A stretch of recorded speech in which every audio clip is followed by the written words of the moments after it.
Part of the occupational English test has three parts, and in each part you hear a number of different extracts. At the beginning of the test, you will hear a beep sound. You have time to read the questions before you hear the extracts.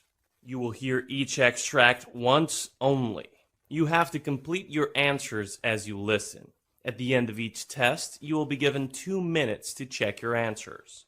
Part A.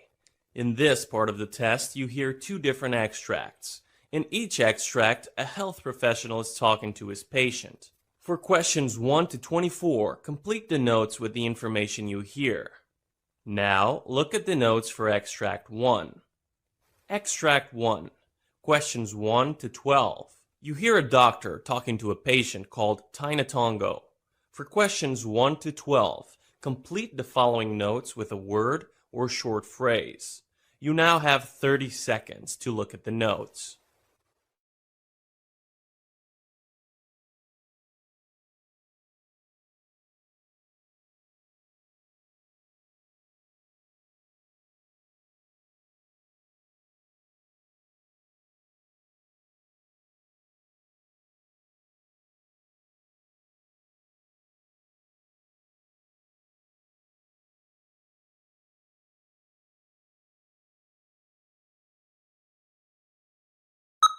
Hello, doctor. Good morning. Good morning. What's your problem? Well, doctor, I have intolerance to allergies, inhalant and environmental allergies. What's your age? 36. Okay, do you get any kind of reactions like an itchy rash, throat or tongue swelling, shortness of breath, vomiting, lightheadedness, and low blood pressure? Clinically, these symptoms show the presence of anaphylaxis. No, doctor. Or else, do you get itchy red welts called angioedema that develop on your skin?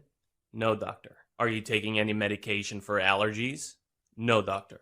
May I know your past medical history?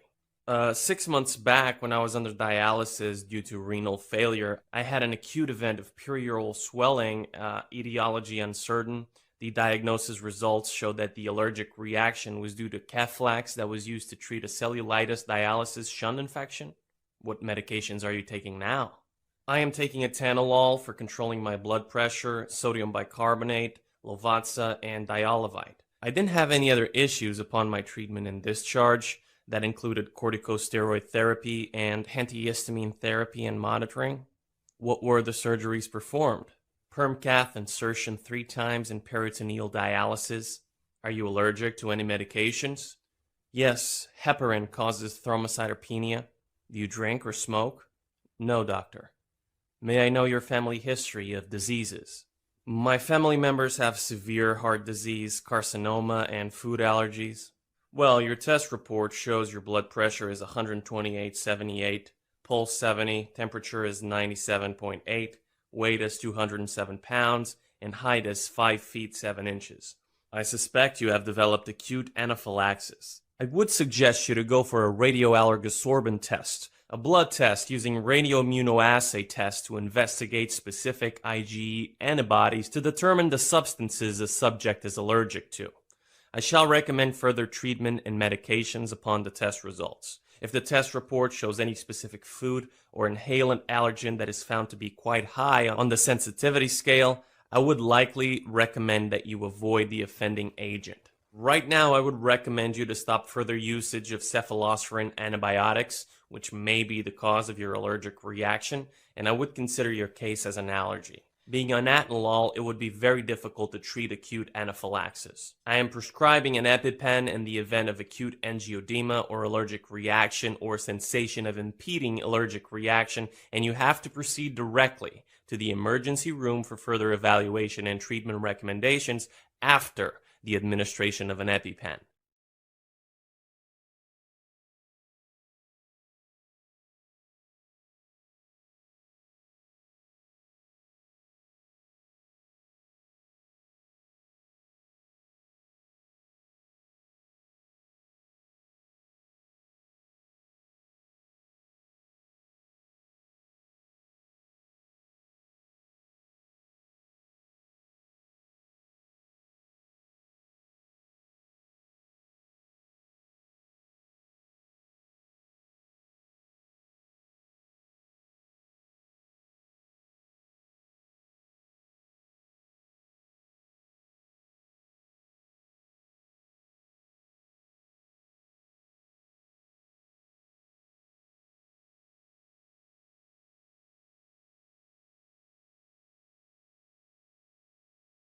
Extract 2. Questions 13 to 24. You hear a physician talking to a patient called Ndamukong. For questions 13 to 24, complete the following notes with a word or short phrase. You now have 30 seconds to look at the notes.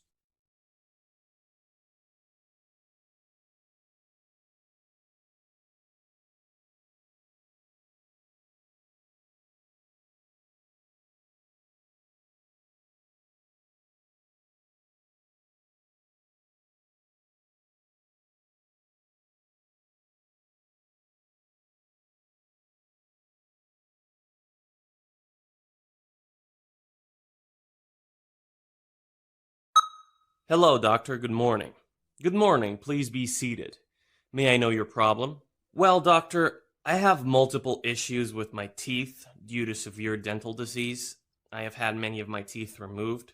Now I have severe tooth pain. Both lower and upper teeth on my left side have been troubling me for the past 3 days. Well, what's your age? 29, doctor. What medications are you taking? I'm taking OxyContin and Vicodin for my knee pain. I need more pain medications because I do not want to use that medicine for my toothache. Are you allergic to any medicine? Yes, penicillin and codeine. Do you drink or smoke? I do not drink, but I do smoke regularly. Well, your test reports show temperature 97.9, blood pressure is 146/83, pulse is 74, respiration 16, oxygen saturation 98% on room air, and interpreted as normal. Mouth and oropharynx shows multiple denture and multiple dental caries. You have tenderness to tooth 12 as well as tooth 21. Your gums are normal. There is no erythema or swelling. There is no purulent or other discharge noted. The floor of your mouth is normal without any abscess, suggestion of Ludwig's syndrome. You have developed odontologia and multiple dental caries. Well, I am prescribing Dilaudid of 4 milligrams intramuscular, and I would suggest you go for a filling. In this treatment, the affected area of the teeth will be drilled, and the decayed substance will be removed, and the empty space will be packed with an appropriate dental filling material. Okay, doctor. Thank you.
That is the end of Part A.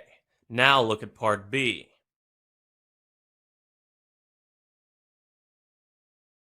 Part B. In this part of the test, you will hear 6 different extracts. In each extract, you'll hear people talking in a different healthcare environment. For questions 25 to 30, choose the answer A, B, or C, which fits best according to what you hear. You will have time to read each question before you listen to the audio. Complete the answers as you listen to the audio. Now look at question 25. You'll hear a discussion between a nurse and a physician explaining about Nipah virus. Now read the question.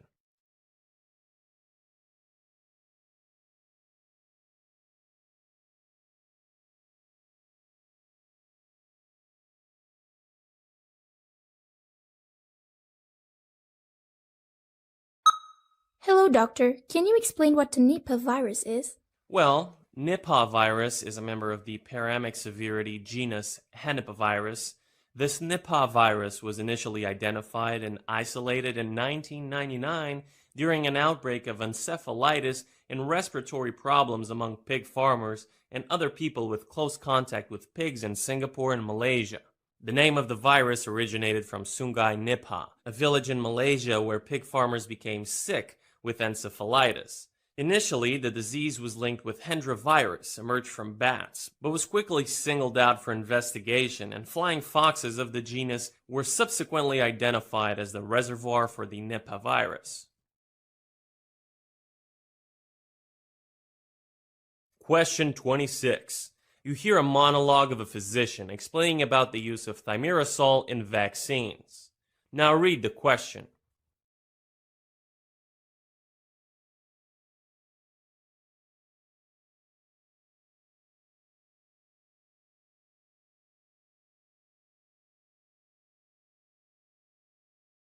Thimerosal is a mercury-based preservative that has been used for many decades in the US in multi-dose vials of medicines and vaccines. There is no significant evidence of side effects caused by the mild doses of thimerosal in vaccines, except for minor reactions such as redness and swelling at the injected site. However, during 1999, the Public Health Service agencies, the American Academy of Pediatrics, and vaccine manufacturers agreed to reduce or eliminate thimerosal usage in vaccines as a precautionary measure. Methylmercury is obtained from certain kinds of fish. A high exposure to methylmercury can be toxic to people. However, over a lifetime, everybody is exposed to some methylmercury. Thimerosal contains ethyl mercury, which is the most widely used form of organic mercury that is cleared from our body more quickly than methyl mercury and is likely to cause any harm to the individuals.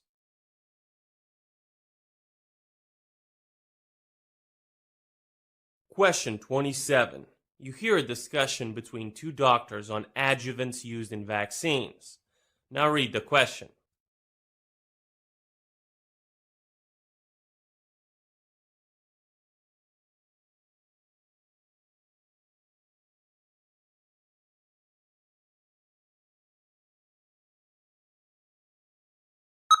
Doctor, what is an adjuvant and why are adjuvants added to vaccines? Well, an adjuvant is used in vaccines to create a stronger immune response in patients. Certain vaccines made from dead or weakened germs contain naturally obtained adjuvants and help the human body produce a strong protective immune response. These vaccines often must be made with adjuvants to ensure the body produces an immune response strong enough to protect the patient from the germ he or she is being vaccinated against. In the US, monophosphoryllipid A and aluminum are used as adjuvants in the vaccines. Monophosphoryllipid A has been used as an ingredient since 2009 in the vaccine called Cervarix. Aluminum salts or gels are used as ingredients in vaccines since 1930. However, most vaccines developed today include just small components of germs, such as their proteins, rather than the entire virus or bacteria.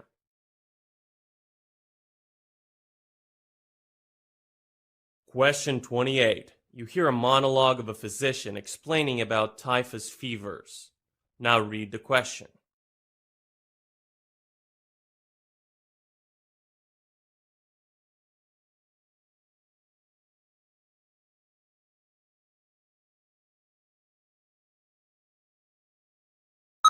Typhus fevers are a group of diseases caused by bacteria spread to humans by chiggers, lice, and fleas.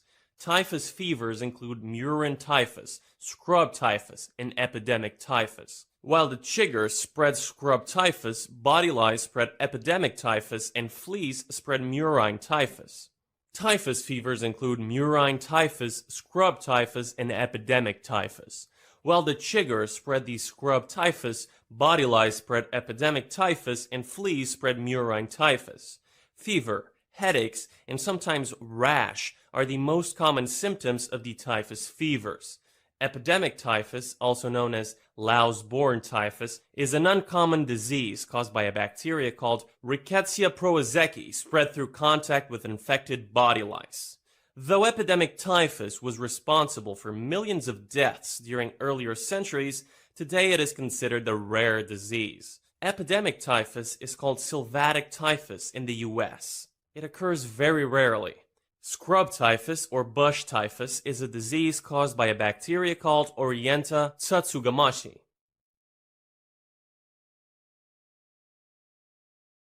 Question 29. You hear a discussion between two doctors about VX and its effects. Now read the question.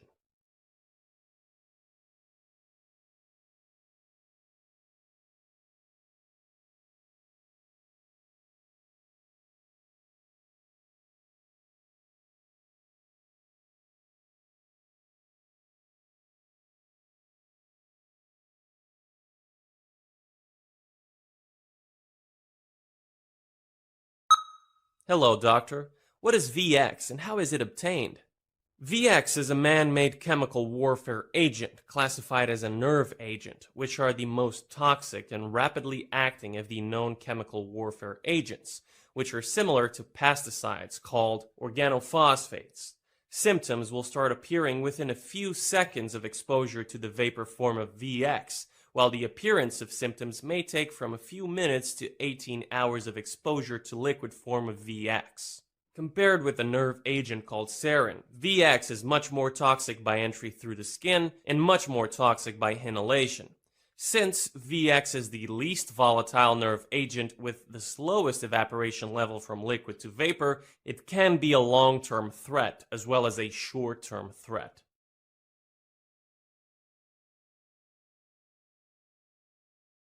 Question 30. You hear a monologue of a doctor briefing about rubella disease.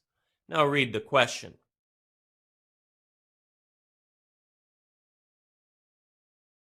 Rubella is a contagious disease caused by a virus, which is also known as German measles.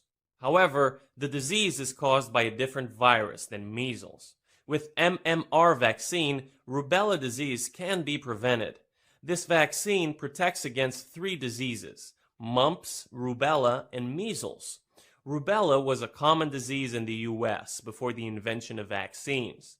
The last major epidemic occurred between 1964 to 1965, when there was an estimated 12.5 million rubella cases in the country. However, rubella was completely eradicated due to successful vaccination programs in the country since 2004.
That is the end of part B.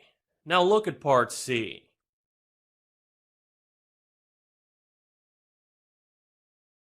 Part C. In this part of the test, you will hear two different extracts. In each extract, you will hear health professionals talking about specific aspects of their work. For questions 31 to 42, choose the answer A, B, or C, which fits best according to what you hear. Complete the answers as you listen to the audio. Now, look at Extract 1. Extract 1, questions 31 to 36. You hear the lecture given by a physician on the topic amyotrophic lateral sclerosis disease. You have 90 seconds to read questions 31 to 36.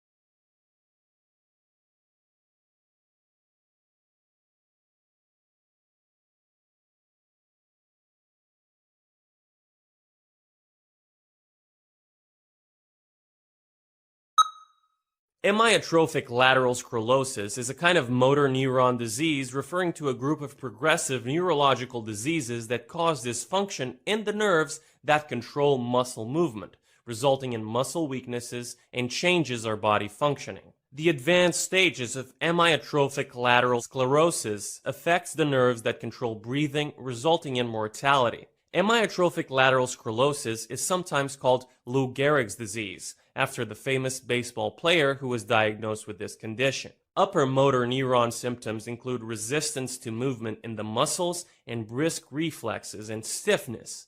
Lower motor neuron symptoms include muscle atrophy, weakness, and twitching.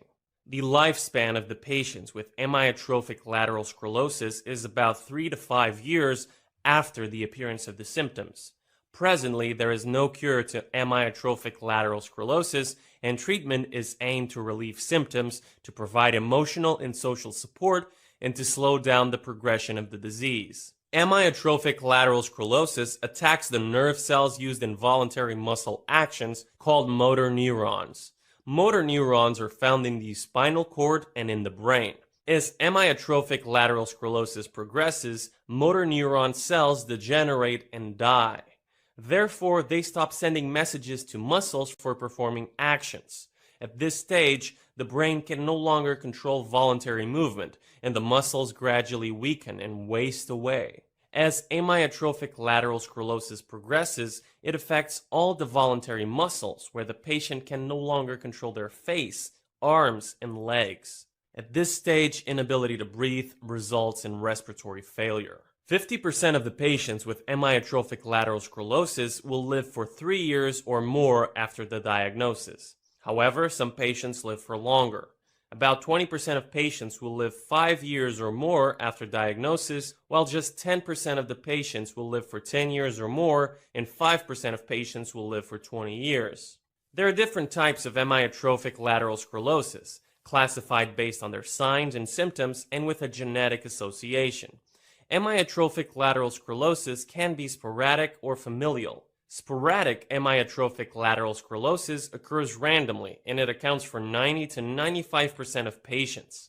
There is no clear risk factor or cause. About 5 to 10% of patients are with inherited amyotrophic lateral sclerosis. The offspring of a patient with amyotrophic lateral sclerosis will have a 50% chance of developing a similar condition. Disorganized immune response is also a cause for amyotrophic lateral sclerosis. The immune system may attack some of the cells of the body, possibly killing nerve cells. Chemical imbalance is another cause for amyotrophic lateral sclerosis, where the patients often have higher levels of glutamate secretion, a chemical messenger in the brain near the motor neurons. Higher levels of glutamate is known to be toxic to nerve cells. Mishandling of proteins can also cause amyotrophic lateral sclerosis, when body proteins are not processed appropriately by the nerve cells. Hence, abnormal proteins potentially accumulate and cause nerve cells to die. The symptoms of amyotrophic lateral sclerosis usually start appearing in late 50s or early 60s. However, symptoms can appear at other ages as well. Progression of the disease will vary between patients. Common symptoms include difficulty carrying out daily activities, including walking, increased clumsiness, weakness in the feet, hands, legs, and ankles, cramping and twitching in the arms, shoulders, or tongue, difficulty maintaining good posture and holding the head up, uncontrolled outbursts of laughing or crying, known as emotional lability, cognitive changes, slurring of speech and difficulty with voice projection, pain, fatigue, problems with saliva and mucus, and difficulty breathing and swallowing in the later stages. Early symptoms of the disease often include abnormal limb fatigue, clumsiness, slurred speech, and muscle cramps and twitches. Symptoms will spread all over the body as the disease advances. No single test can diagnose amyotrophic lateral sclerosis, so diagnosis is based on test results and symptoms to rule out other possible conditions with similar symptoms. The diagnosis of amyotrophic lateral sclerosis are made through electromyography to detect electrical energy in the muscles and nerve conduction studies to test the significance of the nerve signals. These diagnosis methods can help rule out peripheral nerve damage or peripheral neuropathy and muscle disease called myopathy. Certain medical conditions that produce similar symptoms to amyotrophic lateral sclerosis include Lyme disease, multiple sclerosis, HIV, West Nile virus, and the polio virus. Amyotrophic lateral sclerosis is confirmed in case there are symptoms in both the lower and upper motor neurons. Upper motor neuron symptoms include resistance to movement in the muscles and brisk reflexes and stiffness. Lower motor neuron symptoms include muscle atrophy, weakness, and twitching.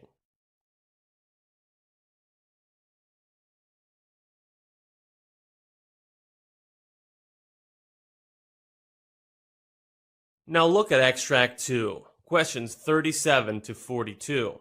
You hear the doctor giving a lecture on tests used on biopsy and cytology specimens to diagnose cancer.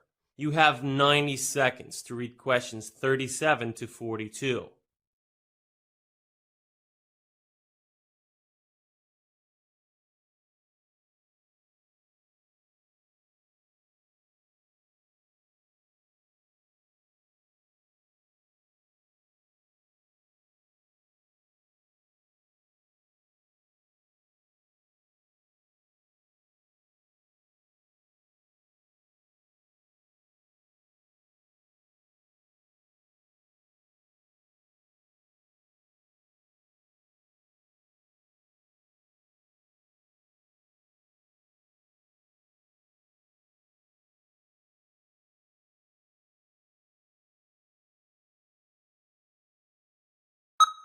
Usually, the grade and type of a cancer is clear when the cells are observed under a microscope after routine processing and staining. However, this is not always the case. At times, the pathologist requires to use other procedures also to diagnose the cancer. Histochemical stain tests use various chemical dyes that are attracted to certain substances in some types of cancer cells. For instance, the mucicarmine stain is attracted to mucus. Droplets of mucus inside a cell exposed to this stain will look pink-red under a microscope. This stain is useful if the cancer cell is suspected for an adenocarcinoma in a lung biopsy. Adenocarcinomas can produce mucus, so by detecting pink-red spots in lung cancer cells, pathologists will decide if the diagnosis is adenocarcinoma. Besides being helpful in sorting out different kinds of cancer tumors, other types of special stains are used in the lab to identify microorganisms, such as fungi and bacteria in tissues. This is significant because the cancer patients may develop infections as a side effect of treatment, or even due to the cancer itself. It is also essential in cancer diagnosis because some infectious diseases cause lumps to form that can be confused with a cancer tumor until histochemical stains prove that the patient has an infection and not cancer. Immunohistochemical stains or immunoperoxidase stains are another significant category of diagnosis.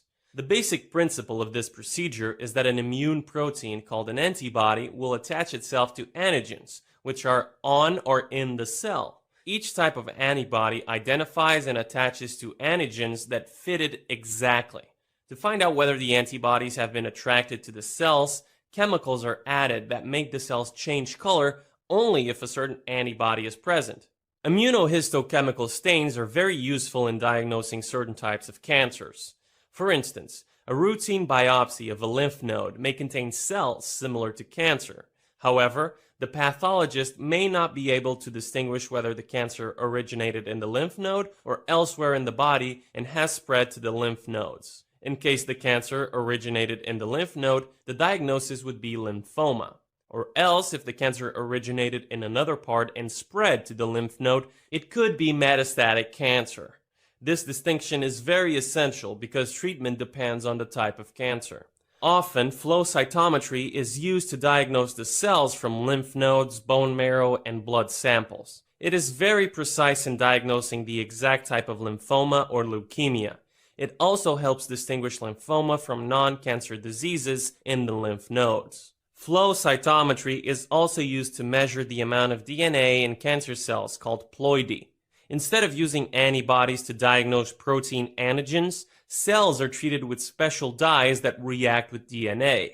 If the DNA amount is normal, then the cells are said to be diploid. If the DNA amount is abnormal, the cells are categorized as aneuploid. Aneuploid cancers of most organs tend to grow and spread faster than diploid ones. Another significant purpose of flow cytometry is to measure the S-phase fraction, which is the percentage of cells in the sample that are in a certain stage of cell division, called the synthesis or S-phase. The more cells in the S-phase, the faster the tissue is growing and the more aggressive the cancer will be.